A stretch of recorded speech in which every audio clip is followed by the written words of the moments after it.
God dag og velkommen til Samsø Efterskole. Vi er rigtig, rigtig glade for at se jer alle sammen, og vi glæder os rigtig meget til at vise, hvad vi har lavet den sidste uge. Eleverne startede for præcis en uge siden med at få rollehæfter og noder osv. og begyndte der at øve. Der var hallen her en hal, der var ingen scene, der var ingenting. Og så har vi nået det hele i løbet af en uge. Vi havde 2 forestillinger i fredags, der gik fantastisk. Vi havde en forestilling i går, der gik om endnu bedre. Og vi glæder os rigtig, rigtig meget til at give den fuld skrald til sidste forestilling i dag. Forestillingen hedder Georg Skovsen og er en dansk udgave af Forrest Gump. Den er skrevet af vores dramalærer Kasper Jensen, og han har også instrueret sammen med mig. Vi er meget stolte af vores elever, og selvom at stykket handler om alvorlige ting som mobning og pædofili, så handler den jo også først og fremmest om at nyde glæden ved livet, og det er jo et vigtigt tema også på Samsø Efterskole. Så læn jer tilbage, nyd jeres børn, se hvad de har lavet af dragter, af kulisser, af rekvisitter, og ikke mindst skuespil, musik og dans. God fornøjelse.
Vil du have et stykke chokolade?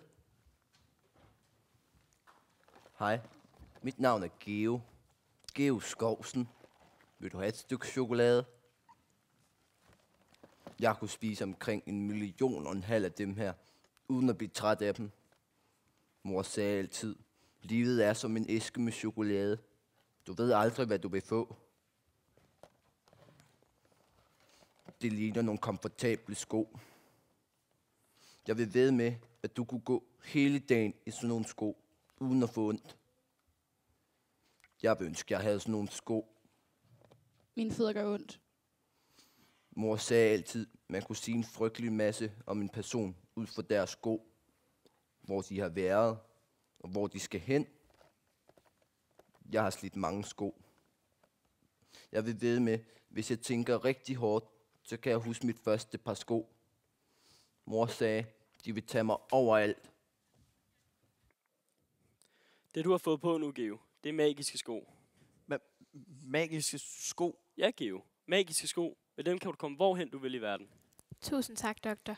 Fru Skovsen, det er ikke din søns ben, der er problemet. Faktisk er hans ben så sunde, raske og stærke, som jeg nogensinde har set ben. Altså, de er lige så stærke som Supermans. Problemet for Skovsen, problemet er hans ryg. Hans ryg, den er lige så skæv som dronning Ingrids. Kun tiden vil vise, om den vil rette sig. Men med de ortopædiske sko, han har fået på nu, der har den en chance. Tusind tak, doktor. Med den hjælp, du har givet ham, skal hans ryg nok blive ret igen. Vent bare se. Se, mor, jeg har magiske sko. Ja, Geo. Det kan jeg godt se. Hvad griner I af? Har I måske aldrig set et par ortopædiske sko før? Jeg spørger jer om noget, og når jeg spørger, så forventes det, at man svarer. Undskyld, fru. Det var ikke med vilje, vi kom til at grine. Vi har bare aldrig set sådan nogle sko før. Nej, man havde heller aldrig set en rumraket, før den pludselig fløj til månen. Men det var der heller ikke nogen, der grinede af. Vel? Nej, fru. Igen, undskyld fru. Og flot sko, Sønneke.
Tak. Fortæl mig lige igen, hvor var det, du voksede op henne? Jeg voksede op i et stort hus nær Hov, midt i 70'erne. Mor sagde, at huset var alt for stort til os to, så vi lejede tit pladsen ud. Så I havde altså et hotel? Nej, mor kaldte det ikke et hotel. Mor kaldte det et kollegium. Et sted, hvor unge mennesker kunne komme og bo for ikke ret mange penge. Men til gengæld, når der skulle laves noget, så skulle de hjælpe. Mor sagde altid, ingen tager skade af en lille smule arbejde. Mor sagde mange kloge ting. Din mor virker også som en meget klog kvinde. Det var hun også. Den klogeste, jeg nogensinde har mødt. Og jeg har mødt mange. Mere chokolade? Så pyt. Så du boede altså på et kollegium. Var det ikke mærkeligt? Nej, der var altid mange mennesker omkring en. Der var tykke mennesker, tynde mennesker, mennesker, der læste om dyr, mennesker, der sov, mennesker, der aldrig sov, mennesker med langt hår, mennesker uden hår, mennesker, der malede, og mennesker, der spillede musik. En af dem, der spillede musik, hun havde også langt hår. En giraf, den har altså 100 halsfivler. Ej, det er jo ligesom ikke rigtigt. Den har 7. De er bare kæmpe store. 7 kæmpe store, altså. Kan du godt lige høre dig selv? Jamen prøv, jeg gider ikke engang at diskutere det. Jeg går ind og slår det op. I hvad? Dine 7 store bøger? Det er sgu da bedre end dine 100 små pixiebøger. Pixiebøger? Jeg tror, du bliver klogere. Øj, hvor er du træls. Geo, hjælper du mig ikke lige med poserne? Jo, mor. Unger, vi skal have lavet noget mad. Tag og skræl kartoflerne.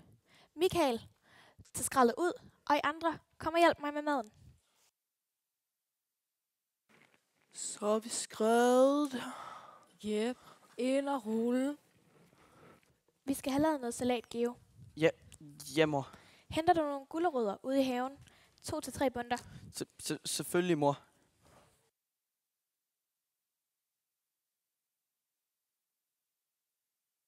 Hej, Geo. Kom her. Hvad, Geo? Hvad ved du egentlig om kærlighed? Jeg ved ikke meget om kærlighed. Hvad ellers, Geo? Hvad ved du? Men man kan ikke røre det. Man kan ikke røre det. Jamen, I don't know much about love. Ja, måske. Det kan måske bruges i den sang, jeg vil skrive på. Michael, se så for fjernet det der, og gå ud og røre gryden. Jamen, jeg maler. Ikke mere. Nu rører du. Desuden vil jeg ikke have, at Geo skal se sådan noget der. Babyer, der hænger fra navlestrengen. Hvad kalder du det? Det er kunst. Det er meget muligt. Lige nu er det rød. Se så for det fjernet, og gå ud og røre gryden. Jamen, hvad med Hanna og hippierne? Du får det bare fjernet. Gå ud og røre i gryden. Så tager jeg mig de andre.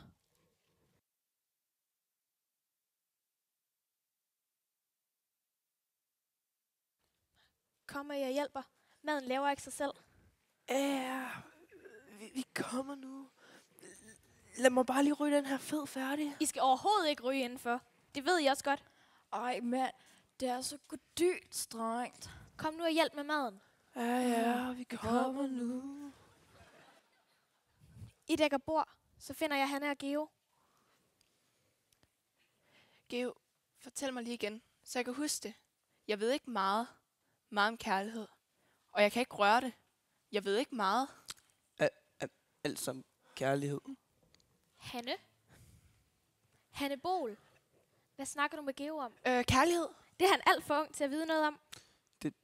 Det sagde jeg også til hende, mor. Du er en klog dreng, Geo. Lad aldrig nogen fortælle dig andet. Nå, men maden er næsten klar. Kom, og jeg hjælper. Ja, mor. Ja, 2 sekunder. Jeg tror næsten, jeg har min melodi. Ja. Men hvis maden bliver kold, er det ikke min skyld.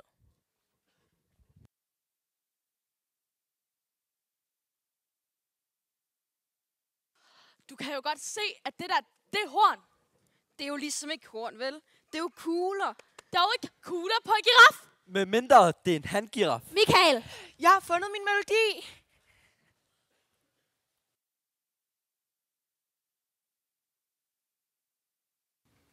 Senere hen så vi Hanne i fjernsynet. Og ved du hvad? Hun havde faktisk brugt nogle af de ord, jeg havde sagt til hende. Mor sagde, at jeg havde virket som en slags mus for hende. Men det forstår jeg ikke. Jeg er altså ikke lige så lille som en mus.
Sidder du seriøst og fortæller mig, at du var med til at skrive Hanne Bols sang?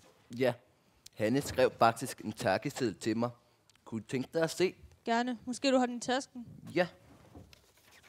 Se her. Samme år startede jeg i skole. Jeg husker det tydeligt. En dag kom der en lærer forbi. Vi sad midt i morgenmaden. Den har horn, så derfor så slåsser den også med hornene. Den slås jo med sin lange hals. Det er dog ikke nogen som helst dyr, der gør din toppe. Pas lige, hvem det er, du kalder en toppe med det, du siger.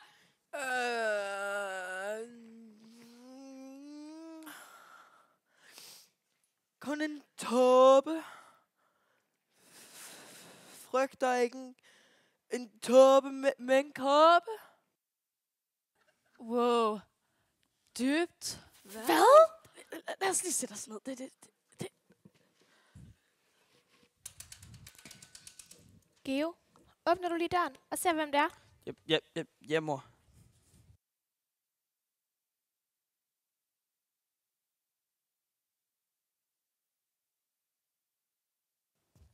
Goddag. Du må være Geo. Min mor siger, at jeg ikke må snakke med fremmede. Du har et godt råd. En klog mor, du har. Må jeg komme ind og tale med hende?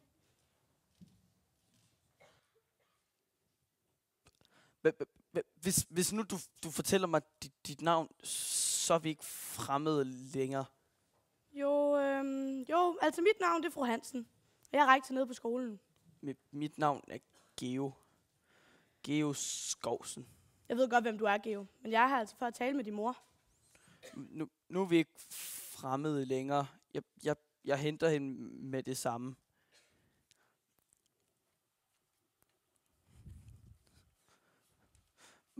Mor, fru Hansen er her for at tale med dig.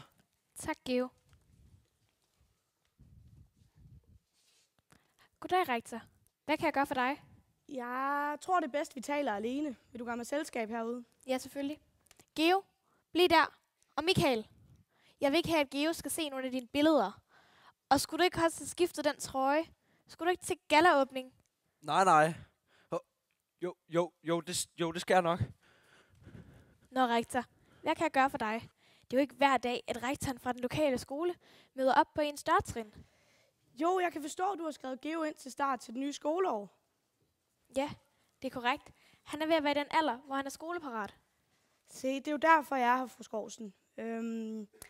Geo er ikke ligesom alle andre unge drenge. Jeg betvivler, om han faktisk er klar til at starte i skole. Vi skulle jo give ham unødige nederlag. Og hvad mener du præcis med det? Geo er en klog dreng. Han skal i skole. Geo er ikke nogen klog dreng, fru Skovsen. Det ved både du og jeg. Min skole, det skal han. Ser du i Aarhus, er der en fantastisk specialskole. Geo skal ikke i nogen specialskole. Mærk dig min ord, rektor. Geo er en klog dreng. Har du måske nogen beviser på det modsatte? Nej, men det er jo offentligt kendt. Offentligt kendt? Byslader, mener du? Jeg tror ikke, finde i din stilling var klogere, end at tro på byslader. Men jeg tager måske fejl. Nej, bestemt ikke. Fint, så er det bestemt. Geo starter i skole næste uge, for jeg skal da ikke til at skrive i avisen, at den højt ærede fru Hansen ikke lader børn starte i skole på baggrund af byslader. Skal jeg? Nej, aldrig. Fint. Men tak for besøget, rektor. Vi ses på mandag.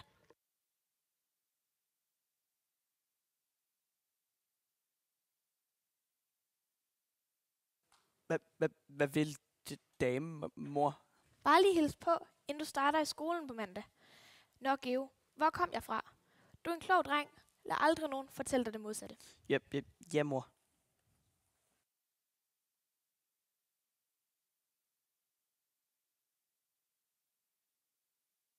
Kunne du tænke dig at se et billede af ham maleren? Gerne. Kom han pænt til sin gallaåbning? Ja, det gjorde han. Men folk kunne ikke lide hans billeder. Det var den skam. Det er ikke nemt med kunst. Nogle klarer sig igennem nåløjet, mens andre ikke gør. Jeg tror aldrig, Michael har forsøgt at messe sig igennem noget nåløje. Det er han alt for stor til. Det jeg mener er jo bare, at det er synd for ham, de ikke kunne lide hans billeder. Nå, okay. Men du skal ikke have ondt af ham. Senere hen viste det sig nemlig godt, at andre folk kunne lide hans billeder.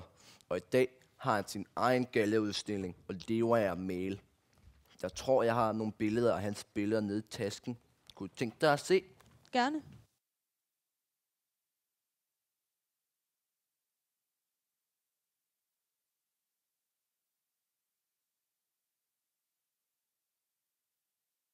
Jamen du godeste. Det var Michael Kvium. Var det ham, der boede hos jer? Ja, mor sagde, at nogle gange så falder brikkerne bare på plads. Mor var god til at lægge puslespil. Jeg lagde ikke puslespil den første dag i skolen, men falde, det gjorde jeg. Lige foran den smukkeste pige, Sally.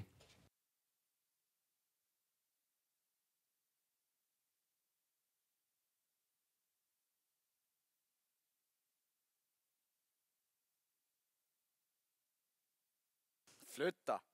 Jeg sad her først. Jeg sagde flyt dig. Her skal jeg sidde. Søren! Jeg har fundet plads til os. Flyt. Så er det nok med det. Bare en af bundtøsen Sally. Hey, se lige min flot nye bluse. Den er helt lyserød. Nej, var den bare flot. Jeg har fået Peter Plys penalhus af min mormor. Du er Torben på fodbold, ikke? Jo, du går til fodbold. Skal vi ikke sidde sammen? Kan du lige rykke om bagved? Ja, fodbold.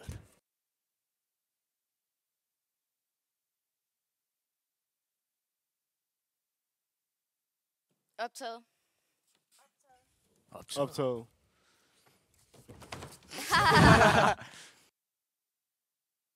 Det er sjovt, hvad ens hjerne husker. Jeg kan ikke huske, da jeg blev født. Min første fødselsdag. Eller min første strandtur. Men jeg kan huske, første dag, jeg hørte den smukkeste stemme i hele verden.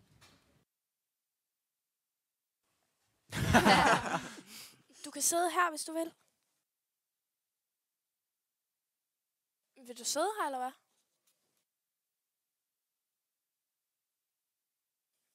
Hvad er der galt med dine ben? Der er ikke noget galt med mine ben.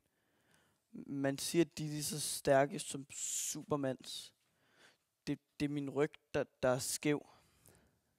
Min mor siger, at den er lige så skæv som dronning Ingrids. Nå, okay. Hvad er det ikke Geo, du hedder? Jo. Ej, det er ikke Geo Skrueløs, det siger min far. Mit navn er Geo. Geo Skovsen. Nej, det er det i hvert fald ikke. Det er Geo Skrueløs. Det har jeg også hørt. Mit navn er Geo.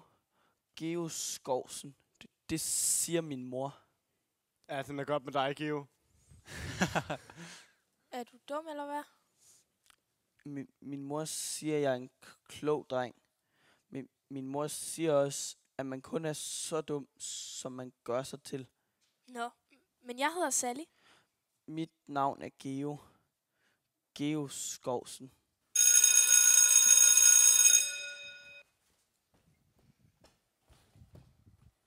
Goddag, unger. Mit navn er fru Hansen, og jeg er rektor her på skolen. Nogle af jer havde nok hørt, at I skulle have Lisa til klasselærer. Men grundet nogle indvendinger fra lærerne, ja, så er det blevet mig, der skal være jeres klasselærer.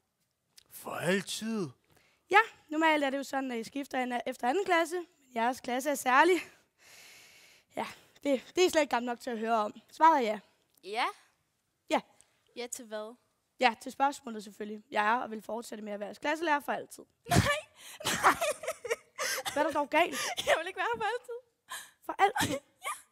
Du sagde, at vi skulle være her for altid. Men for altid, så mener jeg jo selvfølgelig, at den tid, du går i skole her, der skal jeg være jeres klasselærer. Ja. Mit navn er Geo. Geo Skovsen.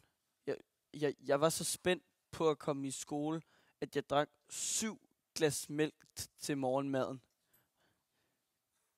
Jeg skal tisse. Jeg skal også tisse. Også mig. Ja. Jeg tisser hjemmefra, men jeg kan godt tisse igen. Tisse, men timen er jo lige startet. I må holde 5 minutters pause, og så tilbage igen. Woo! Yeah! Wow.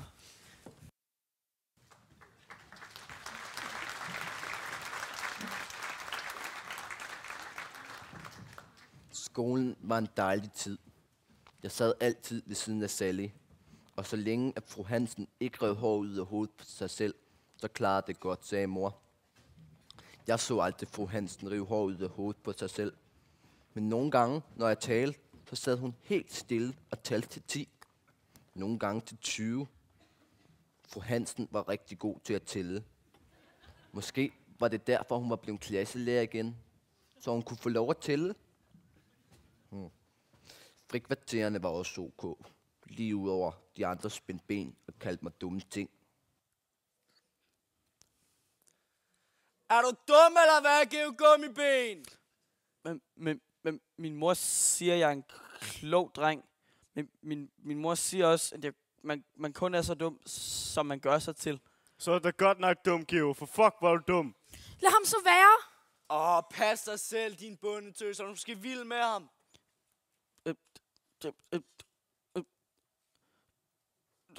Min mor siger ikke, at jeg er gummiben. Min mor siger... Din mor siger dit, og min mor siger det. Men din mor har ikke nu, Geo. Så hvad vil du gøre ved det? Var Geo skrueløs?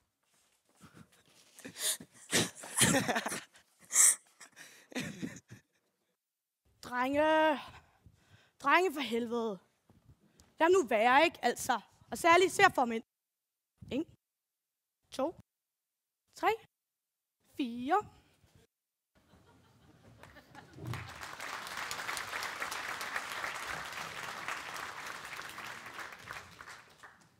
Sally var min ven. Min helt særlige ven. Sally og jeg var sammen om alting. Hun lærte mig at stå på gyngen. Jeg lærte hende at gynge højt. Hun lærte mig at læse. Nogle gange sad vi helt stille, uden at sige noget, og holdt i hånd. Af en eller anden grund ville Sally aldrig hjem. Hun boede alene med sin far ude på en gård. Hendes mor var død for mange år siden. Kom, lad os nu bare blive siddende lidt endnu. Min mor bliver nervøs, hvis ikke jeg kommer hjem til tiden.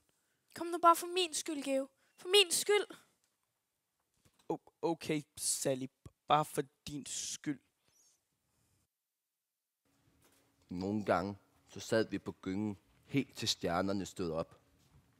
Men så en dag, hvor jeg var på vej over for at hente Sally, kom hun løbende mig i møde. Hun sagde: Kom, Geo, vi skal gemme os ud i marken. Far sover, han vil ikke vækkes. Sally!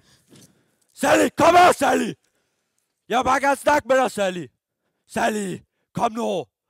Far, han har noget til dig, Sally. Far, han vil bare gerne snakke med dig. Ellers bliver det værst for dig selv, Sally. Sally! Sally, din far sover ikke. Sally, din møgeunge, kom nu her. Far, han vil bare gerne give dig en kram. Shh, stille, Geo. Geo, bed en bøn med mig.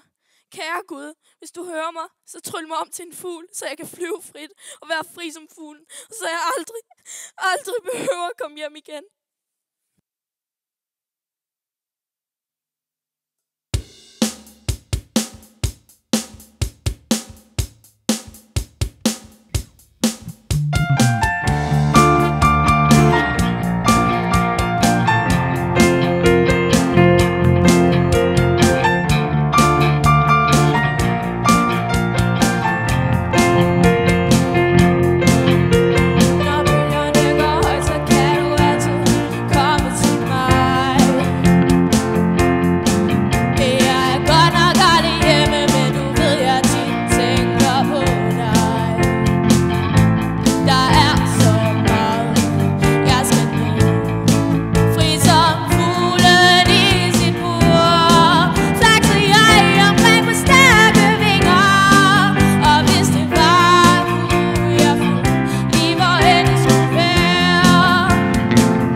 Sally blev ikke tryllet om til nogen fugl den dag.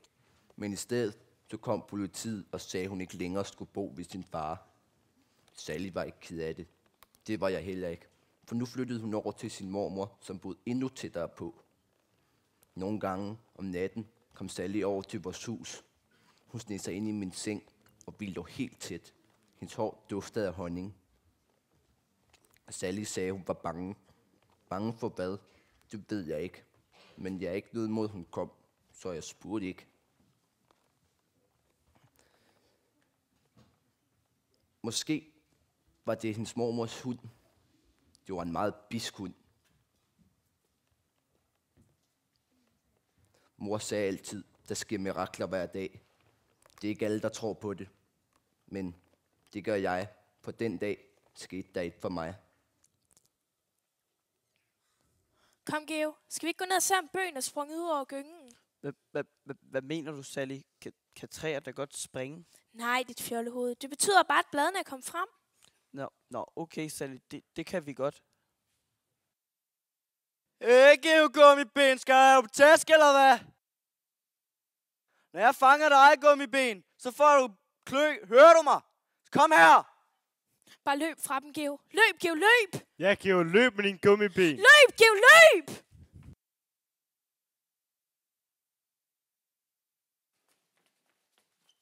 Okay, hør her, drenge.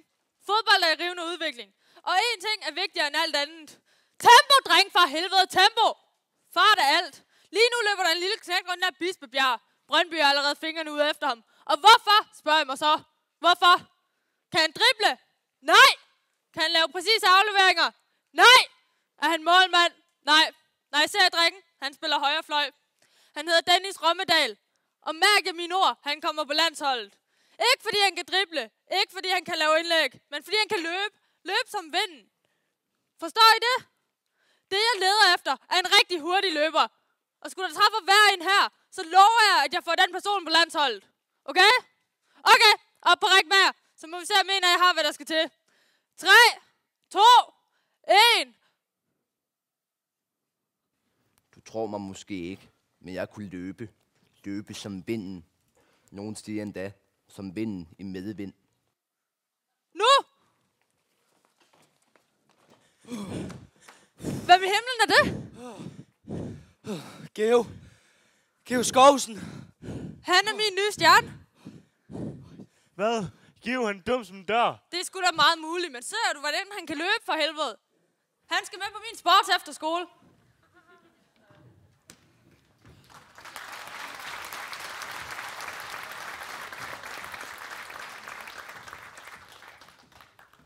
Så du her og fortæller mig, at du kom på fodboldtalentakademi, bare fordi du kunne løbe hurtigt?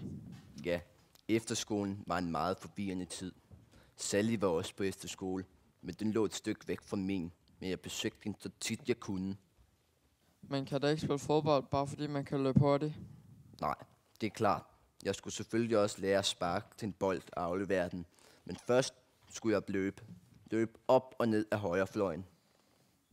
Du er fuld af løgn, og hvad med dit hold? Vandt de mange kampe på det? Vi vandt Ekstrabladets skoleturnering i 88. Selvfølgelig gjorde jeg det. Helt sikkert. Vil du se billedet? Så lad mig da se.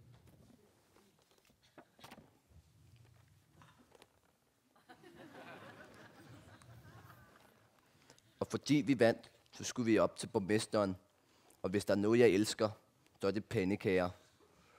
Jeg må have spist mindst 15. De andre sagde, at det var noget helt specielt. Det var nu også nogle gode pandekager. Senere hen var der nogen, der gav manden skylden for at have faret noget ind under gulvtæppet. Mor plejede altså altid at blive sur, når der var nogen, der prøvede at snyde med rengøring. Men det må have været seriøst snavset, for manden endte med at miste sit job. Der er ikke fejlet noget ind under gulvtæppet. Det kan jeg godt høre, der brændte han godt nok fingrene. På hvad? På sagen. Det ved jeg ikke noget om. Men manden mistede sit job. Nå, men Sally var også på efterskole. Og den lå et stykke væk. Men jeg besøgte den så tit jeg kunne.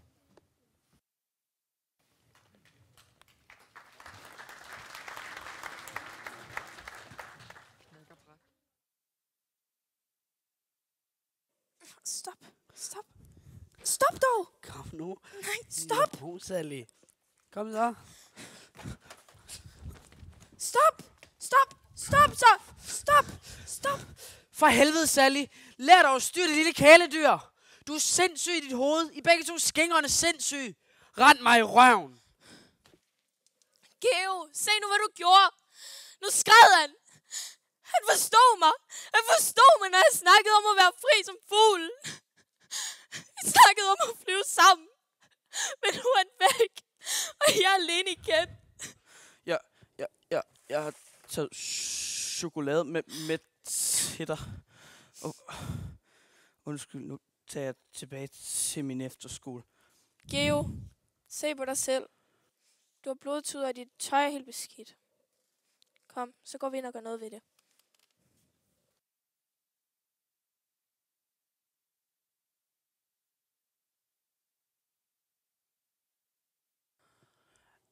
Er det her dit værelse? Ja. Geo, har du en drøm? Ved du, hvad du vil være, når du bliver stor? Hvad mener du, Sally? Vil jeg da ikke altid være mig selv? Jo, du vil altid være dig selv. Bare en anden udgave af dig. Jeg vil være berømt og skuespiller, ligesom Gita Nørby. Vær centrum af en film, hvor alle har øjne på en. Har nogensinde været sammen med en pige før, Geo? Hvad mener du, Sally? Jeg sidder der ved siden af dem hele tiden i skolen. Ikke sådan. Har nogensinde kysset en pige før? Sally?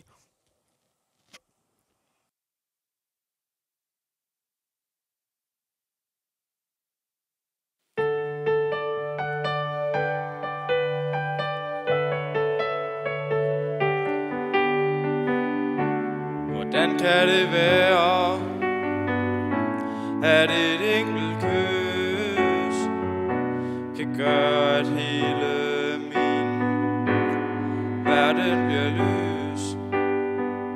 Sally, du er den eneste, jeg tænker på.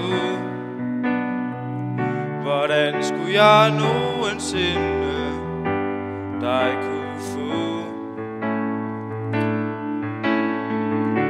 Hvis jeg bare kunne, men så igen nej. Måske er jeg bare lille og fej, og for dum til at vide, hvad jeg skulle sige. Derfor er en sang nu, alt jeg kan give.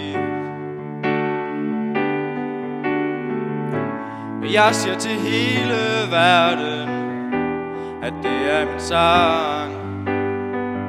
Den er ret simpel, ligesom mig, og ikke ret lang. Og jeg vil være den allerlykkeligste mand i hele det ganske og danske land.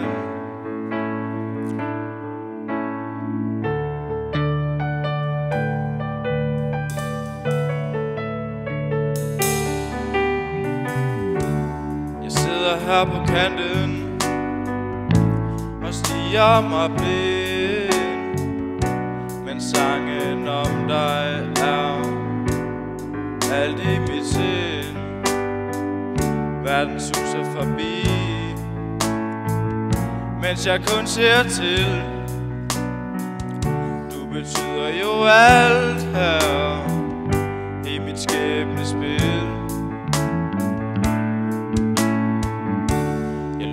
Mine øjne, så alting bliver mørkt, men ser stadig dig, Sally. Det er da skørt. Du er i hver en tone, som jeg synger ud, for du er min engel, du er min Gud. Jeg siger til hele verden, at det er din sang. Den er ret simpel, ligesom mig, og ikke ret lang. Og jeg vil være den allerlykkeligste mand i hele det ganske og danske land.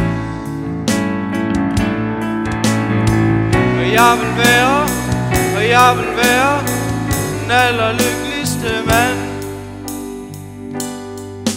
i hele det ganske og danske land.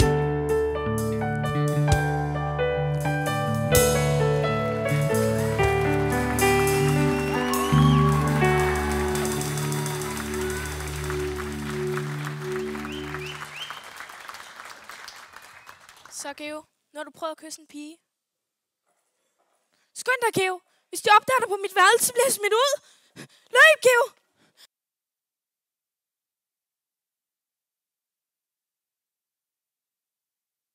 Så jeg hørte om dig i fodbold. Stoppede du med at spille fodbold efter efterskolen? Nej, så kom jeg på landsholdet. Og først, så skulle vi ikke med til EM. Men så skulle vi alligevel. Og ved du hvad? Vi gik hen og vandt. Og så var det op til borgmesteren og statsministeren en gang til. Det sjoveste var, at vi var ude at stå på balkongen. Der var flere mennesker, end der er på Kjelldals mark derhjemme om sommeren. Og alle var glade. Så du var med til at vinde EM i 1992? Ja, det var jeg. Vildt. Nå, men da jeg så kom hjem, der var der et brev. Brevet stod der, at jeg skulle i hæren. Person, der må have skrevet brevet, må have været en meget klog person. For mig og hæren passede sammen som pot og pande. Hvis altså potten og panden passer rigtig godt sammen.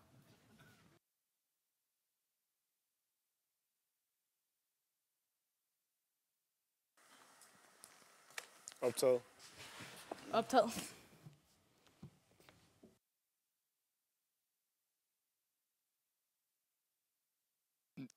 Dag. Jeg hedder Tommy Olav Mortensen. Men alle jeg kender kalder mig bare Tom. T'et fra Tommy, O'et fra Olav og M fra Mortensen.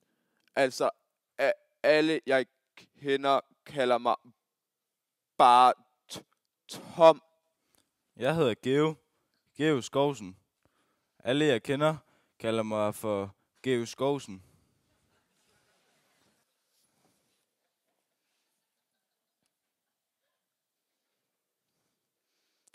Geo, hvad ved du egentlig om økologisk landbrug? Økologisk? Ja, økologisk landbrug. Det er noget, min familie er begyndt at gøre i. Det er sådan en, du forstår godt, at man ikke bruger gift, når man laver madvarer. Men man skal da ikke bruge gift, når man laver mad. Nej, vel.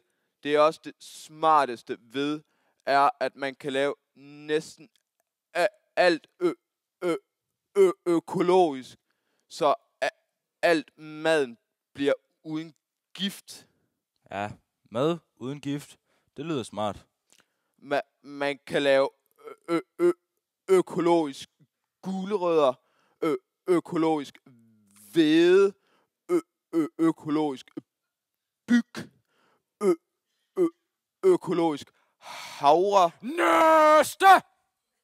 Træd frem! Dit navn! Geo Skovsen, herr sergeant. Skovsen, hvorfor kalder du mig for sergeant? Det er din titel, er det ikke, herr sergeant? Skovsen, du er ingen gave for herren. Et sandt geni, sådan som du har forstået det. Tak, herr sergeant. Nå, skal vi så få set på dig? Aha. Fejler du noget? Nej, det håber jeg ikke. En gang var min ryg lige så skæv som dronning Ingrids, men den har rettet sig. Og mine ben, de er som Supermans. Din ryg, siger du? Jeg er nede og tage 3 armbøjninger, så ser vi på det. Javel.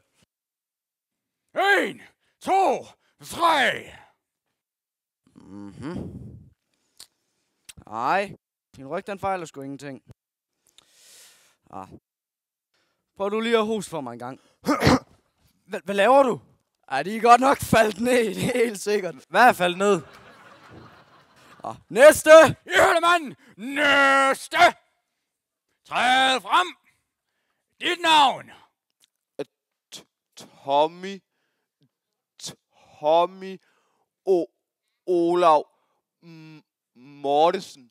Men alle jeg kender kalder mig bare Tom. Ja, Tom, det er hvad du er. Gå så hen til lægen.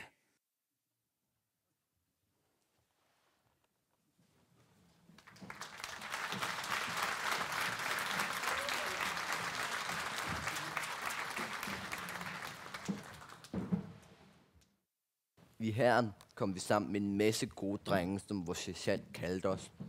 Og i hæren, der skulle vi lave alt muligt.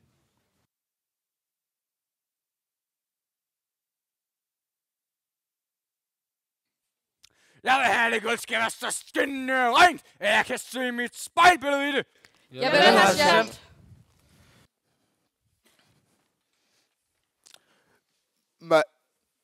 Man kan lave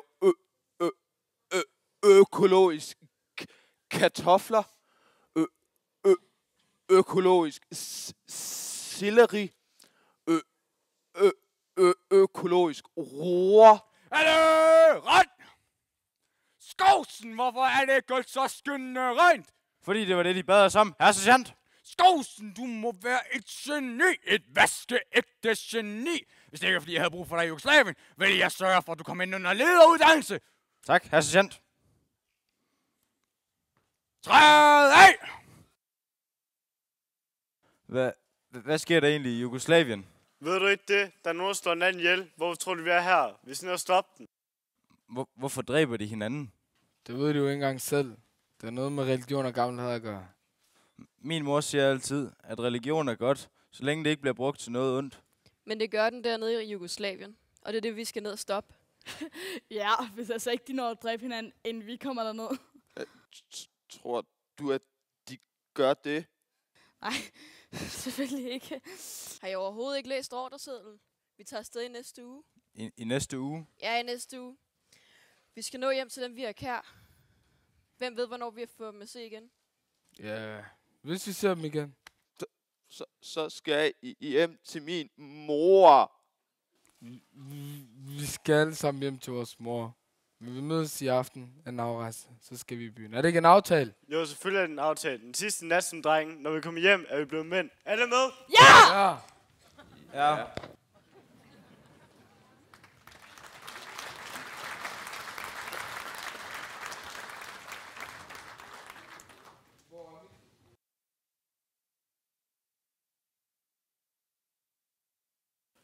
Sådan, dreng! Jeha! Her kommer Danmarks bedste dreng! Lige på vej, krig! Hold dreng, vi skal derovre.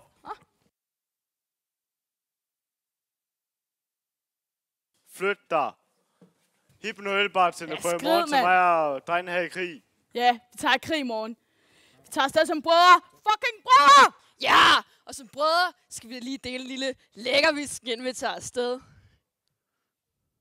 Hvad snakker du om, Ole? Jamen, det er måske ikke en stripbar. Vi skal da se noget strip. Sådan frækkerne en ond dansk kvinde, lige inden vi tager afsted. Så vi er rigtig godt og grundigt noget at savne, når vi er dernede. Jeha, lad da sjovt begynde. Ja, jeg tror ikke, det var en særlig god idé, at vi tog med, Geo. Nej, det tror jeg heller ikke. De andre, de er heller ikke særlig sjove at være sammen med, når de drikker. Nu starter det. Kom så, lækre. Vis os, hvad du har at byde på. Giv os noget at huske på. Giv os noget at drømme om.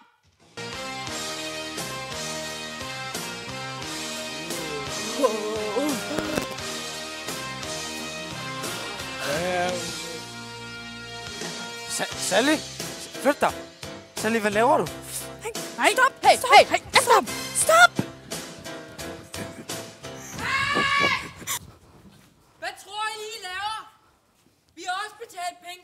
her. Vi vil gerne tage en strip. Det er ikke kun for jer soldater, om I så skal stå i morgen eller ej. Rolig nu, der kommer nok en mere. Jamen, hende her, hun var lækker. Hende vil jeg se, altså vanker dig. Skal du tro, min ven, eller hvad? Du må hellere passe på.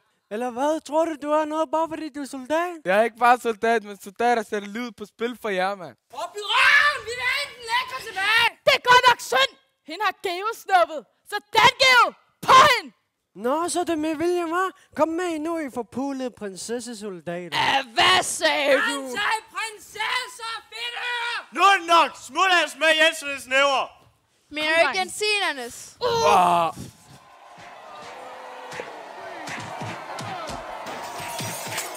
Hvad satan er det? Skide soldater! Ud med jer, I skide vatnisser! Jamen, vi har betalt for det! Det er synd! Ud med jer, I forpulede vatnisser! Skide soldater i min bar!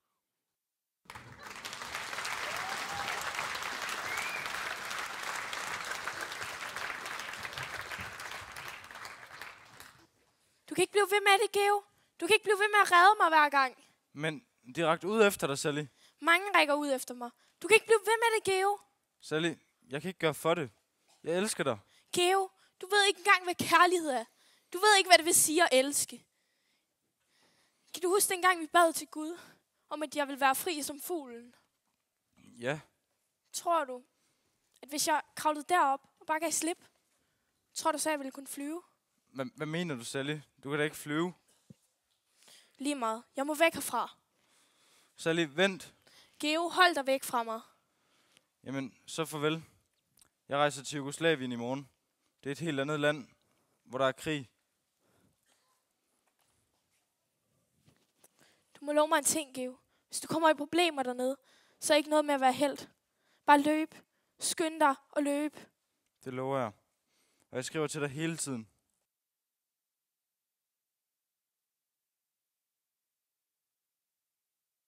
De fortalte os, at Jugoslavien var meget forskelligt fra Danmark.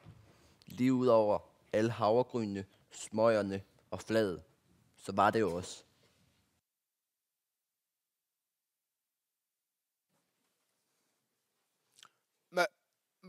Man kan lave økologiske løg, økologiske æbler.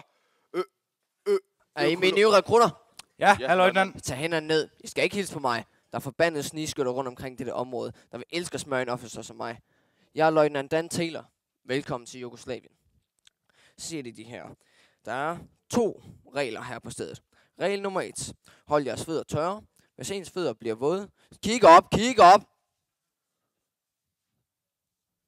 Tak for det. Hvis ens fødder bliver våde, kan de tage skade. Så meget skade, at man ikke kan gå på dem. Og en soldat, der ikke kan gå, han er ingenting værd. Og den anden ting, hvad er det? Regel nummer 2. Lad være med at gøre noget dumt. Som for eksempel at gå hen og dø. Døde soldater, dem kan jeg nemlig heller ikke bruge til noget, hvis I vidste. Så pak jeres ting ud og find jeres plads. Der er mad kl. 1800.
dræbe dig smuk. Se denne mand, han er så vild, måske er han din fjende. I dette land er fjenden måske lige foran dig. Han ser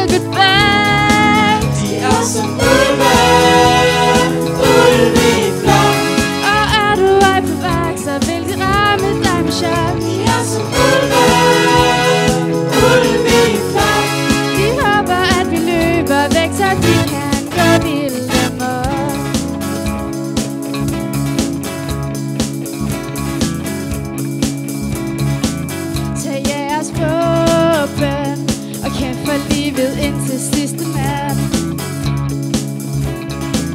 Stort held og lykke skal lyde fra vor gamle fædreland. Pas på jer selv, for vi kan ikke lide at se på døden. Sig nu farvel, det er nu tid for jer at gå i krig. Vi hører på skrig, de er som ulven, ulven. Og er du ej på vagt, så vil de ramme dig med chok. De er som ulven, ulven. De håber at vi løber væk, så de kan gøre vildt. De er som ulven, ulven. Og er du ej på vagt, så vil de ramme dig med chok. De er som ulven, ulven. De håber at vi løber væk, så de kan gøre vildt amok.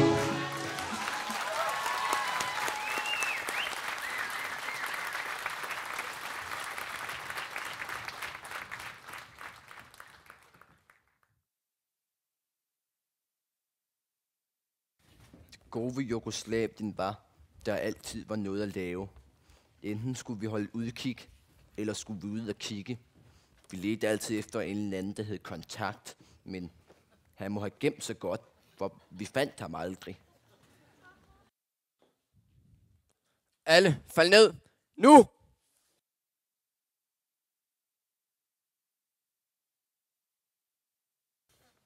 Løjtnant Dan var altid den første, der fik øje på noget mistænksomt. Han kom nemlig fra en familie, hvor hvert eneste medlem var død i en krig, Danmark havde været med i.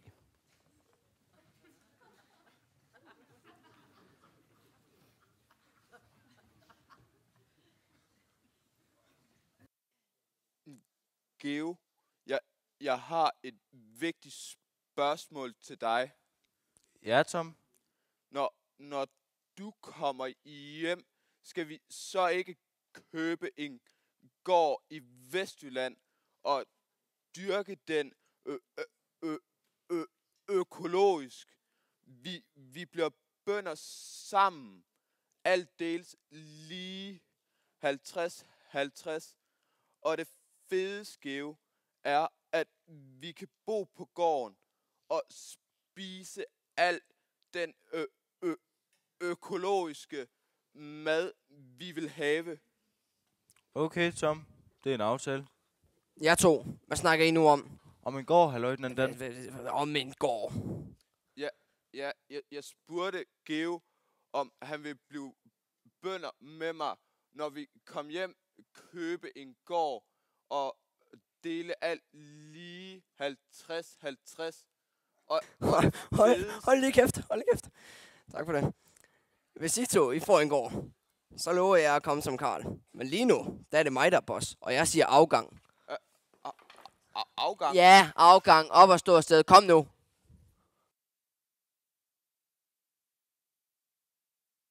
Jeg har hørt folk sige det om mange krige, men jeg tror faktisk, nogle af de bedste kæmpede nede i Jugoslavien. Og Tom, han var den bedste af os alle. Kom nu, Geo. Vi andre venter ikke.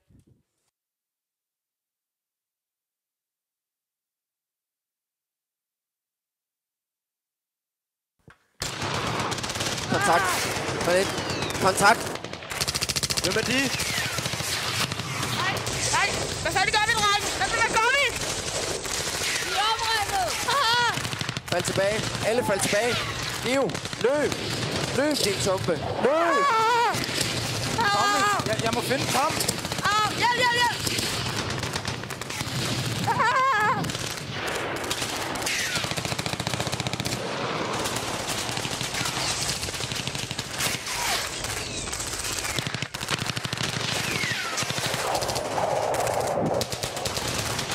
Nej, Geo. Lad mig ligge. Det er min tur til at dø. Tag Ole. Ole er død, løjtnant Dan. Nej. Elsku, plukken af. Smid det på min koordinater. Der bed mig. Nej! Gå ikke derind igen. De smider bomberne. Lige der vi var før. Jeg må finde Tom. Nej! Ud!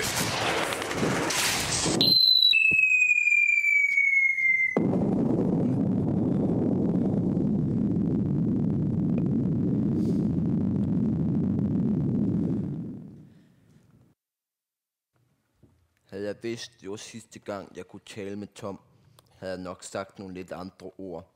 Men det vidste jeg ikke. Så jeg sagde bare...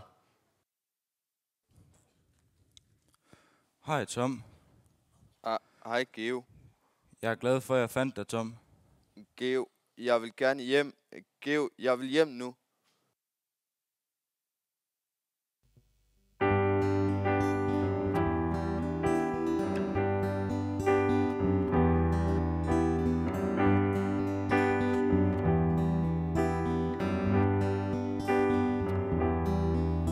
Hvad sker der her på moder jord? Er fred nu kun en metafor, hvor man skal slå ihjel ting? Halleluja. En verden uden krig og had, hvor alle de får nok af mad. En utopi som drømmes. Halleluja. Halleluja, halleluja, halleluja, halleluja.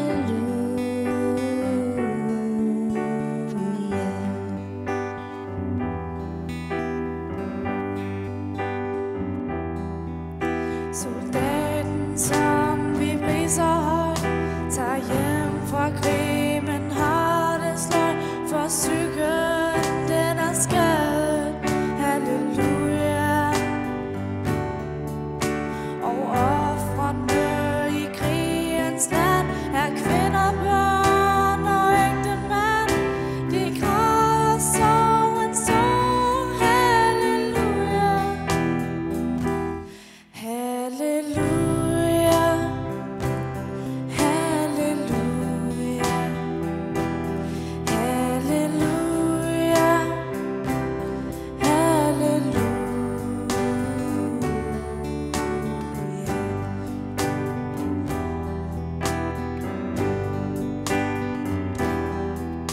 Her ligger Tom, min bedste ven.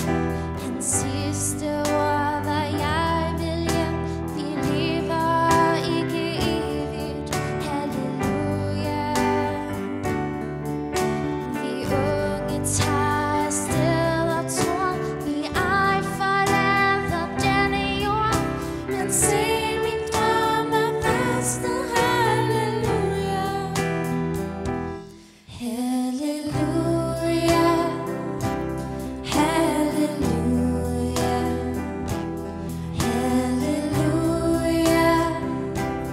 Halleluja.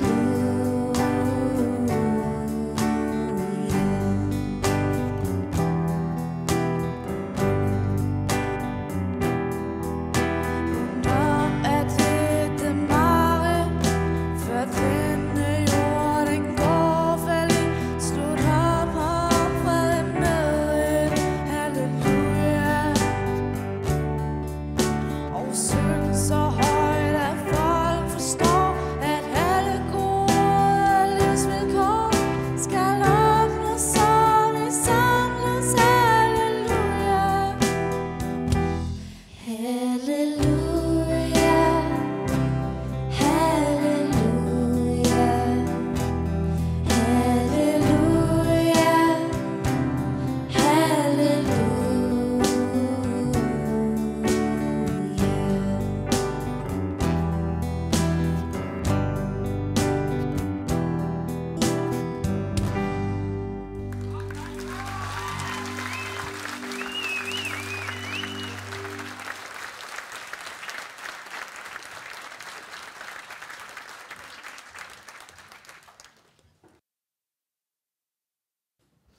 Tom var min ven. Min bedste ven. Vi skulle have haft et økologisk landbrug sammen. Men i stedet døde han i armene på mig den dag i Jugoslavien. De sagde, at drenge ville blive til mænd. Men det eneste jeg så, var drenge, der savnede deres mor. Nogen endda så meget, de kaldte på en.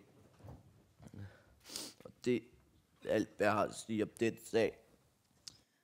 Hvor forfærdeligt. Det var en kugle, der bed dig den dag. Var det ikke? Jo, de sagde, at mit sår var 1 million værd, men jeg så nu aldrig noget til den million. Hvor mange døde den dag? Tom og Ole døde. Nogle andre slap nogle små skader. Andre lidt større. Løjtnant Dan overlevede også. Ikke at han ville. Og han mistede begge sine ben. Men han var da taknemmelig for, at du henter ham. Takkede han dig aldrig? Først var det jo op til statsministeren. Statsministeren? Ja, herren sagde, at jeg havde været modig og reddet mange mænd. Så da min numse tillod det, så var det tilbage til hovedstaden. Så du fik en tapperhedsmedalje af statsministeren? Ja, ham her, han hed Paul, ligesom den gamle. Men ellers, så lignede de ikke hinanden.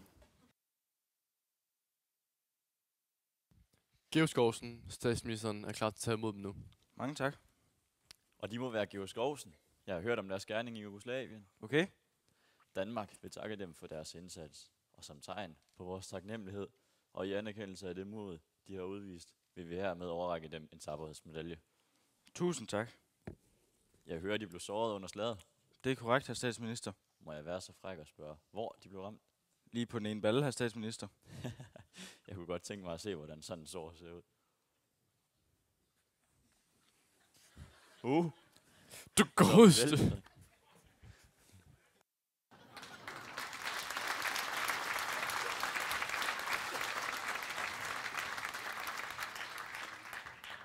Han trykkede mig i hånden og sagde, at Danmark gerne vil takke mig. Det forstår jeg ikke. Hvordan kan et helt land takke en? Han mener nok på vegne af det danske folk. Måske. Men hvad med løjtnant Dan? Fik han nogensinde sagt tak? Aldrig med ordet tak. Men jeg kunne se, at han tilgav mig. For en dag, så kom han til min båd. Din båd? Ja, min båd, der solgte økologiske varer. Dine økologiske varer? For min indsats i Jugoslavien havde jeg fået en lille sum penge, som jeg har brugt til at købe en lille gård i Vestjylland for. Tom havde lært mig alt om økologisk landbrug, undtagen hvordan man skulle få det solgt. Køb dine gulerødder her. 1 kilo for 10 kroner og 3 kilo for 25. Og kartoflerne. Skal jeg huske, må ikke de står bedre her?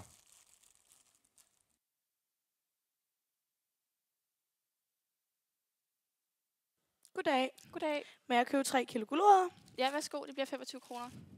Tak. Selv tak. Og gulerødderne, de ser fine ud.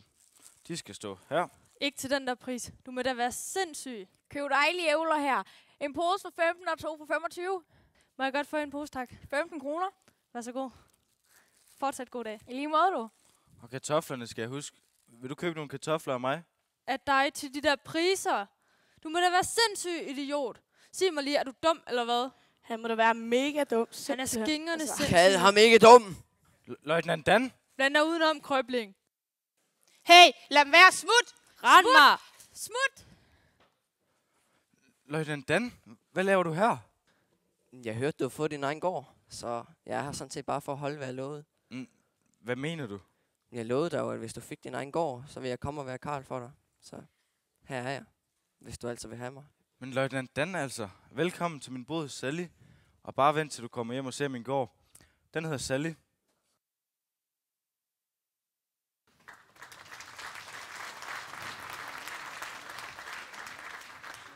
Sidder du og fortæller mig, at du begyndte på økologi langt før det var almindeligt?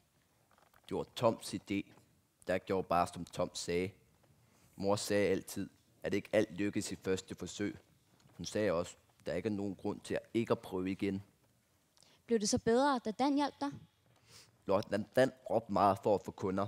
Det gjorde ham meget tørstig. Kom her og køb. Pis mig i øret.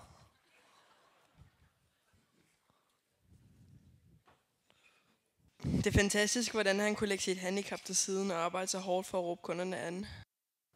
Ja, fordi løjtnant Dan råbte meget, så blev han tit hæs, og han måtte også tit tage noget at drikke. Man skal godt nok passe på sin stemme. Ja, løjtnant Dan drak rigtig meget hostesaft. Jeg fik også lov at smage, men det var alt for stærkt til mig. Det lyder sødt. Skam, I ikke solgt noget. I var nok foran jeres tid. Ja, det har jeg hørt før. Det der med at være foran ens tid. Men det forstår jeg ikke. Hvordan kan man være foran den tid, man er i? Nå, men så en dag, så kom ham den nye Paul forbi. Han snakkede noget om en plan, han havde. Det var vist plan nummer 2. Altså vandmiljøplan 2. Det kaldte han den vist. Han snakkede om noget, der var i grøntsagerne, som var giftigt, som også kom ned i vandet. Sagde du, han havde fået pest? Nej, pesticider, og det kommer vi til at lide under. Paul Pestbringer. Ja, så er der noget lort. Han stoppede ved vores båd og sagde, at det var vejen fremad. Mændene jeg havde med ham med, tog en masse billeder og skrev også en masse ting ned. Det er altså rimelig vildt, hvordan at du blev hjulpet af Poul Nyrup den der dag. Altså, at han hjalp dig helt personligt. Faktisk hjalp vi hinanden, for så lige pludselig kom der en mand og sagde, at Paul skulle ud og cykle. Paul! Vi skal ud og cykle til demonstrationen mod atomsprængninger i Frankrig. Jeg har det tøj her. Hvor er min hjelm? Din hjelm? Ja, min cykelhjelm. Jeg kan da ikke cykle uden. Hvad vil pressen ikke sige? Men du har da ikke nogen cykelhjelm.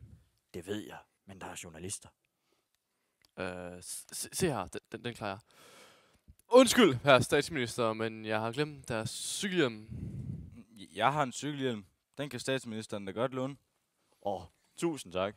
Og ved du hvad? Lad mig købe den. Du har virkelig reddet min dag. Jeg er blevet gjort til grin i hele landet uden den.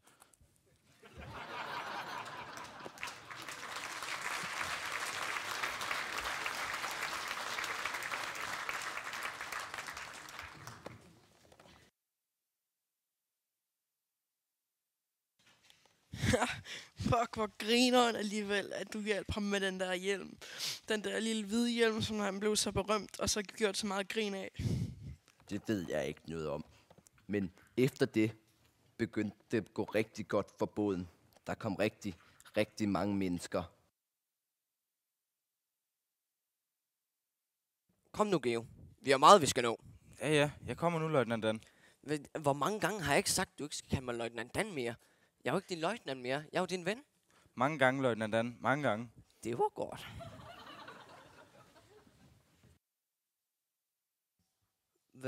Hvorfor stopper du?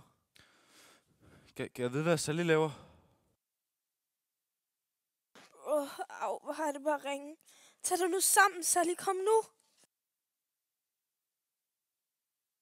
Sally, kom nu. Det duer ikke, at du bare sidder der. Vi skal på arbejde. Ellers bliver Frank sur. Og så ved du jo godt, hvad der sker. Jeg skal nok. Sally, kom nu. Du ved jo godt, hvad der sker. Jeg kan ikke, og jeg vil ikke. Sally, kig på mig. Har du fået noget i dag? Nej. Okay, her. Så får du lidt af mig. Kom med din sprøjte. Sprøjte hvad? Nej. Okay, du låner bare min. Jeg fejler alligevel ikke noget. Nej, jeg vil ikke. Og jeg vil ikke have problemer med Frank. Nu får du lidt af det her basta. Du har sgu før gjort det, der er værre. Jamen, nej, jeg vil ikke.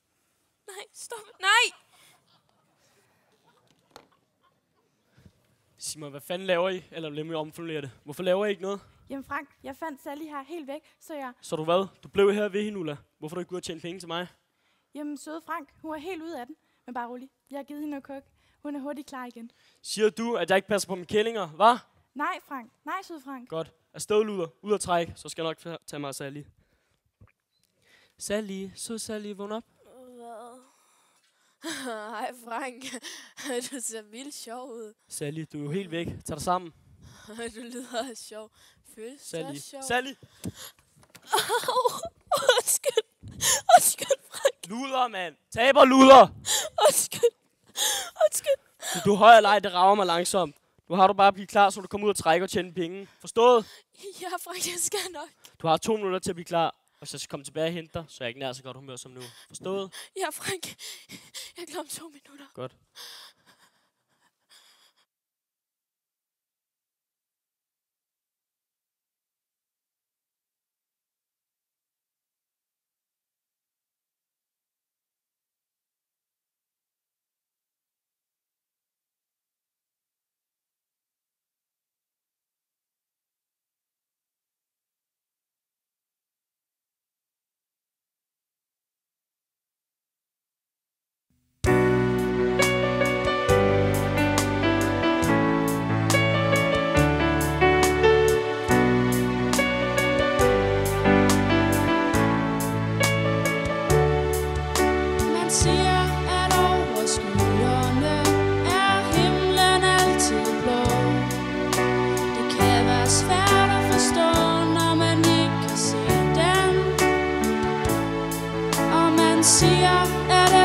stormens pisken kommer solen frem, men det hjælper sjældent dem, der er blevet våde. For når vennerne forsvinder, og når livet er betrængt, ser man alt med ganske andre øjne.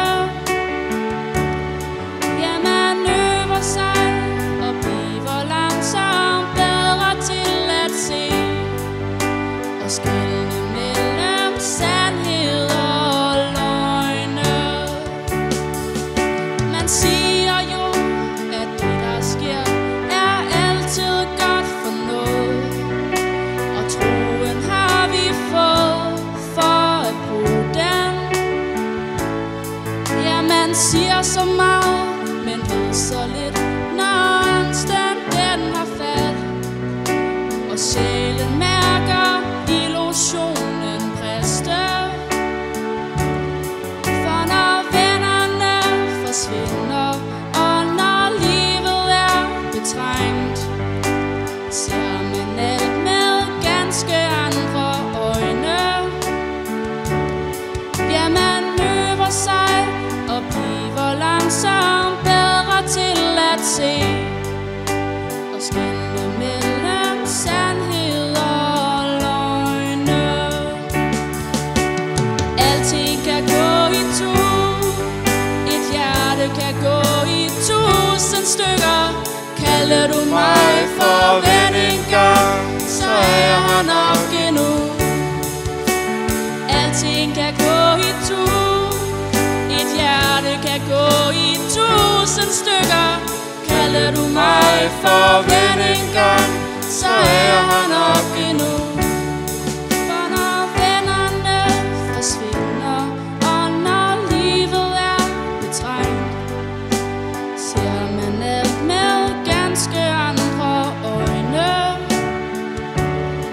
Ja, man øver sig og bliver langsomt bedre til at se og skelne mellem sandhed og løgne.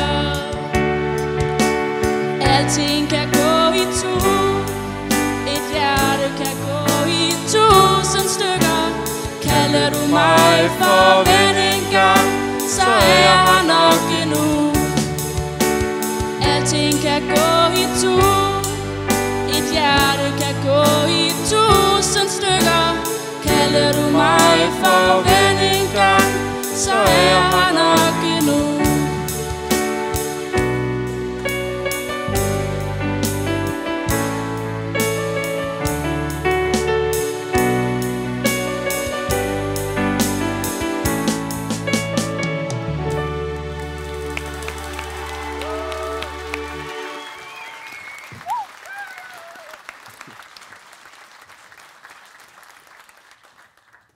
Ja, 4 kilo. De er på vej.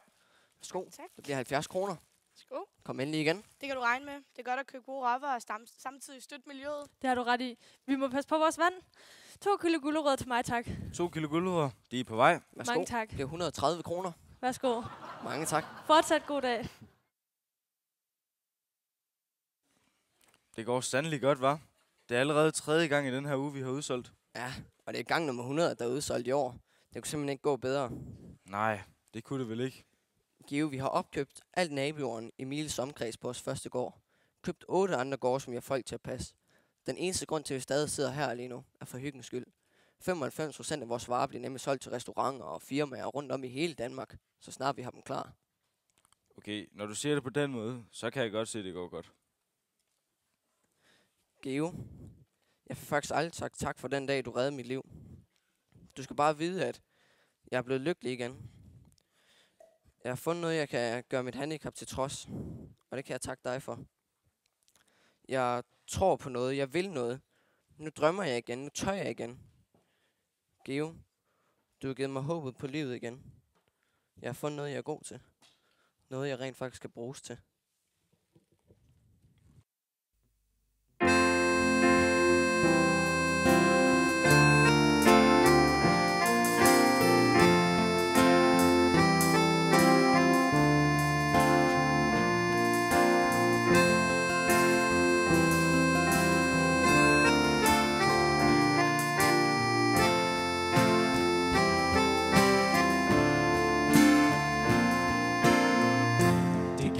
om at finde noget. En lille bitte ting, som man ved, at man kan noget.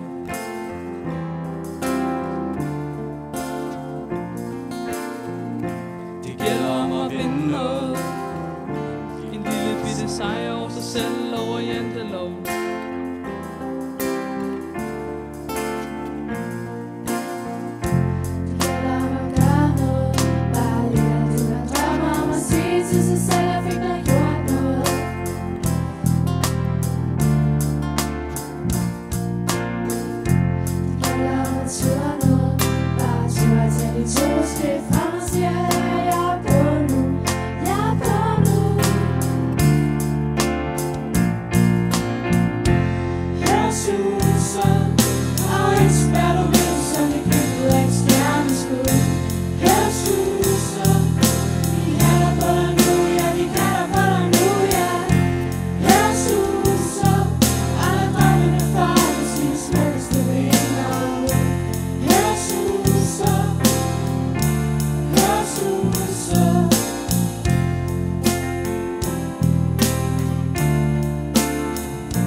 Hallo?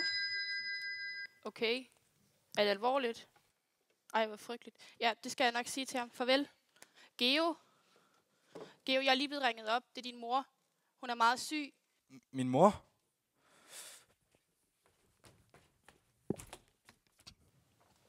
Jeg kom hjem til mor om mandagen. Mor sagde altid, når det er mandag, så er det mandag hele dagen. Det sagde hun også om andre dage. For eksempel torsdag.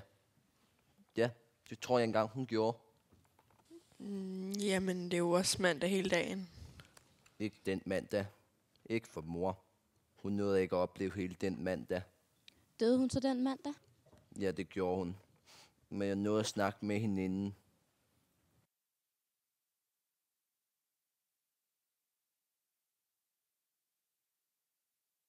Hvor er hun, doktor? Hun ligger i sin seng. Hun er meget syg, Geo. Jeg må ind til hende. Selvfølgelig, Geo. Hun venter på dig. Tak, doktor.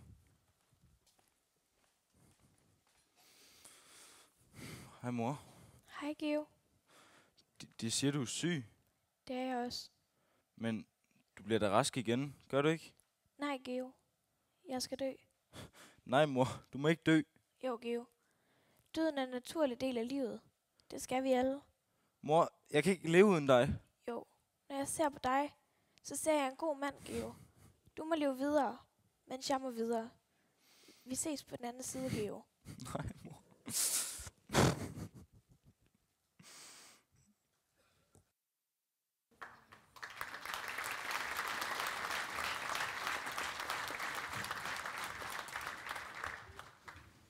Det er alt, hvad jeg siger om den sag. Jeg ved godt, hvordan du har det. Jeg har også mistet min mor. Nå, men efter mor var borte, så blev jeg tilbage og passede huset. Nogen skulle jo gøre det. En dag, så ringede løjtnant Dan. Han sagde, han havde styret alle Sally-gårdene og alle Sally-boderne, men det var ikke det, han ville ringe for at fortælle. Jamen, hvad ville han fortælle dig? Han sagde noget med, at vi havde ramt guld i en sø nordpå, der var fyldt med olie. Men hvordan der kan være guld i olie, det forstår jeg altså ikke. Men faktum er, at vi havde alle de penge, vi skulle bruge. Super, tænkte jeg så. Så skal jeg ikke tænke på penge mere. Nu er det altså nok. Det er for meget, det her. Nu har jeg siddet her og hørt dine fantastiske historier. Og nu siger du, du er millionær. Det er for meget. Jeg må hjem og sige det til de andre. Ha' en god dag. Jeg synes nu, det er en meget fin fortælling, du fortæller. Kunne du tænke dig at se et billede af mig og den Dan sammen? Ja.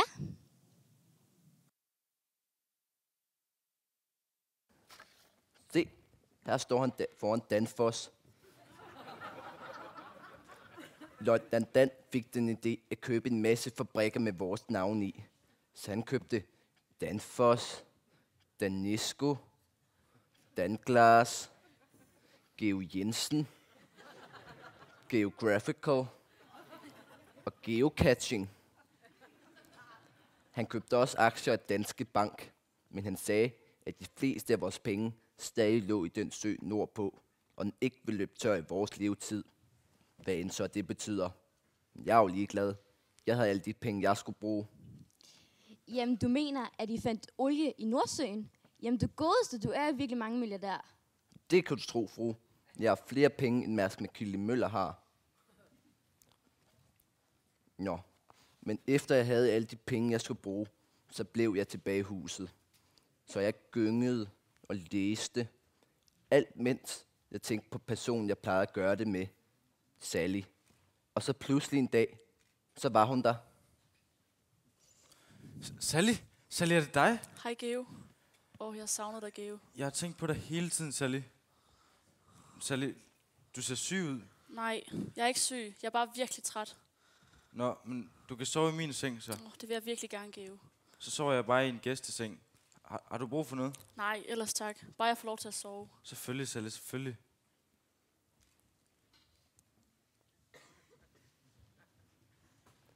Sally var træt. Sally var rigtig træt. Hun sov mindst en uge, hvor hun kun var op for at spise og for at drikke. Og hun spiste ikke ret meget. Sally sagde, hun ikke var syg, men hun så sådan ud.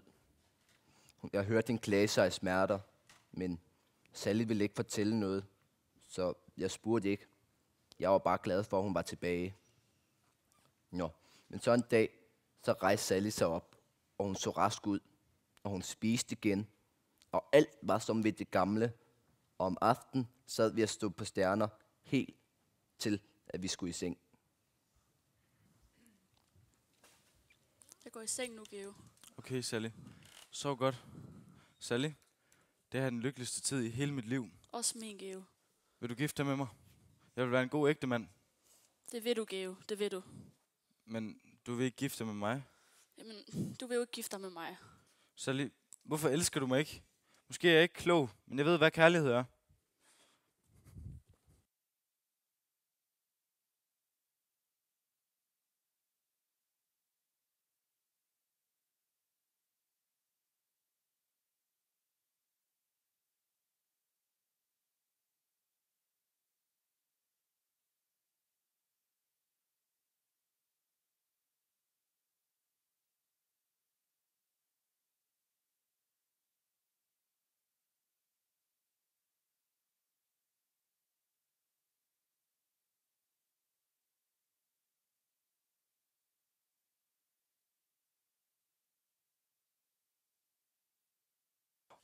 Sally.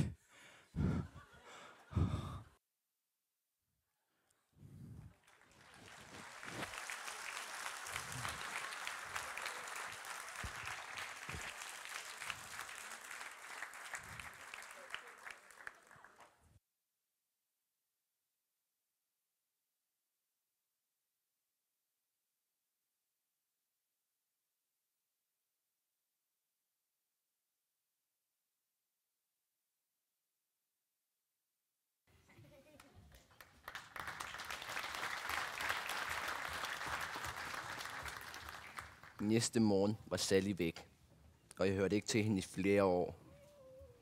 Jeg blev tilbage i huset og passede det, og fra tid til anden kom løjtnant Dan og nogle af de andre forbi. For eksempel Halle eller de 2 Pauler. Men ellers så var jeg alene. Lige ind til her for en uge siden, hvor jeg fik et brev. I brevet stod der, at jeg skulle se Sally på den her adresse i den her by. Og det er derfor, jeg venter på bus 8, som skal tage mig derhen. Jamen, lad mig lige se den adresse.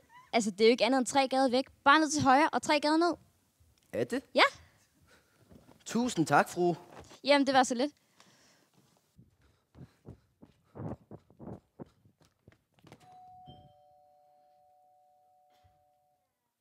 Hej, Geo. Ej, kom indenfor. Du Hej, ser godt Sally. nok godt ud. Tak, Sally. I lige måde. Hvad jeg har set i aviserne, at det går godt. Det gør det også, Sally. Jeg har savnet dig. Jeg har savnet dig, Geo. Du må virkelig undskylde, at jeg forlod dig den nat, men jeg var et sted i mit liv, hvor jeg ikke havde plads til kærlighed. Det er okay, Sally. Vi er sammen nu. Ja, det er det vigtigste. Mor, må jeg godt til fjernsyn? Selvfølgelig må du det, skat. Kom. Du blev en mor, Sally. Ja, han hedder Geo. Ligesom hans far. Hedder hans far også Geo? Du er hans far. Men, Ja, det er din søn, Geo. Men bare rolig, han er født ud af et kærlighedsforhold. Men Er han ikke skøn? det skønneste, jeg nogensinde har set. Må jeg? Ja, selvfølgelig. Gå hen og hils på din søn. Hej. Mit navn er Geo. Geo Skovsen. Hej, jeg hedder Skæv.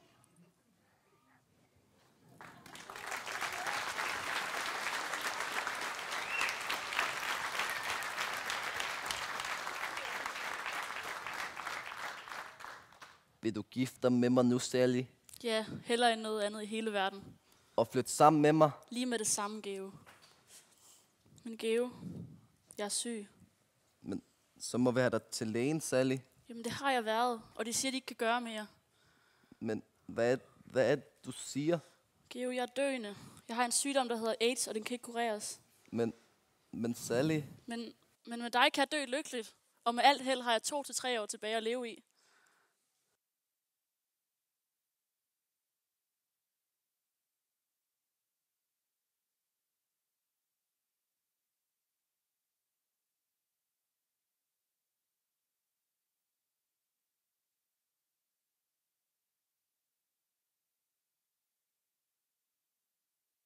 Din mor døde en onsdag.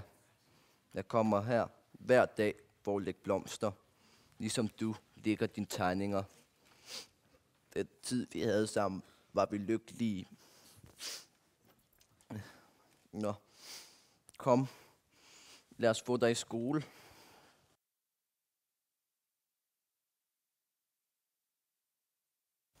Hej, ved du, hvem jeg er? Jeg ved godt, hvem du er. Du hedder fru Hansen, og du er rigtig god til at tælle til 20.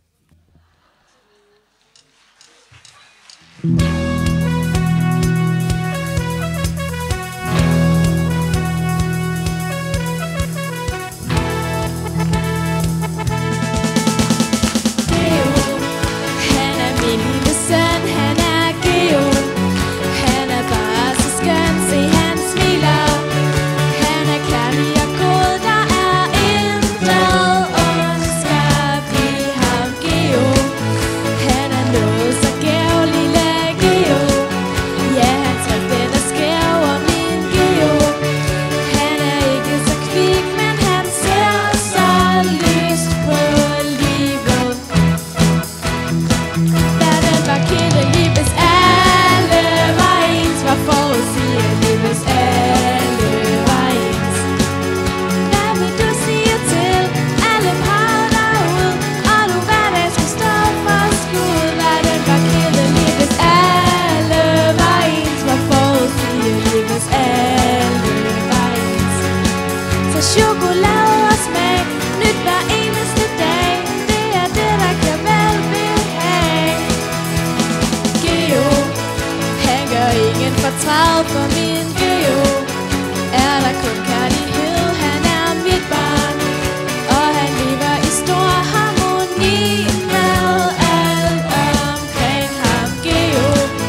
Sminke og køkken.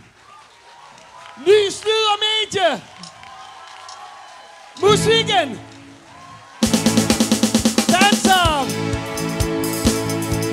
Og skal vi ikke også lige hilse på dem, der står bagved? Maria Skov, sminke. Traktor, Karin Skov og Maria Gram Andersen. Kulisser, rekvisitter. Niels Birkmann og Ole Gronkjær. Alle danserne er koreograferet af Martin Rasmussen. Medieholdet er styret af Rune Balle. Aftens kapelmester Malik Kreutzmann og Allan Stavnsrup.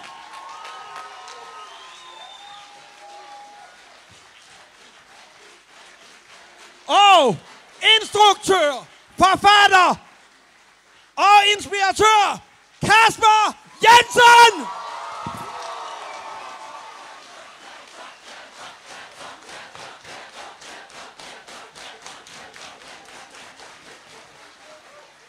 Ja, og en stor tak til tekstforfatter og medinstruktør Lasse Ovesen, mine damer og herrer.